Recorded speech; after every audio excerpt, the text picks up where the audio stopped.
Hi, thanks so much for joining me today. My name is Dr. Richard Herbold, and let me tell you a little bit about who I am and what I do. So I'm a practicing clinician of almost 40 years, and in that 40-year period of time, part of the credentials that I've gained, which I'm very proud of, is a board certification as a chiropractic neurologist, and also board certification as a clinical nutritionist. So I also have the good fortune of teaching for a company called Apex Energetics, and Apex Energetics looks at the body from a neuro-endocrine-immune approach. Datis Kharrazian is the keynote speaker, and I have the good fortune of sharing the insights and the wisdom that Dr. Kharrazian speaks of in my own practice on a day-to-day basis.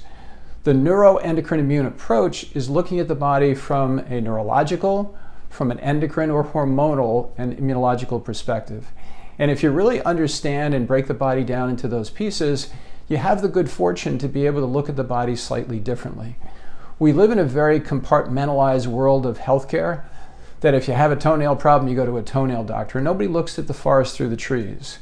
I am a puzzle solver. I look at fuel in and toxins out. And fuel is not necessarily just the food that you eat, which is so critical.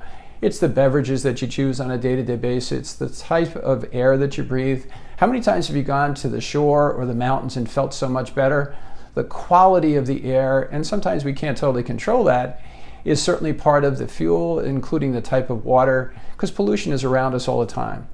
You can't get to the point where you walk around with a tinfoil on your head, so you're so concerned about everything around you, but you should raise the bar a little higher of taking better care of yourself. So when you look at fuel in and toxins out, that's part of what I embrace.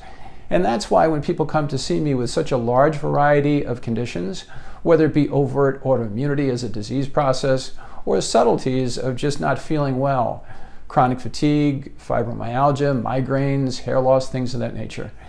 So I hope that the journey that you have today on my website is rewarding and that you understand at the end of that I'm all about education. Thanks so much for joining me today, Dr. Richard Herbold.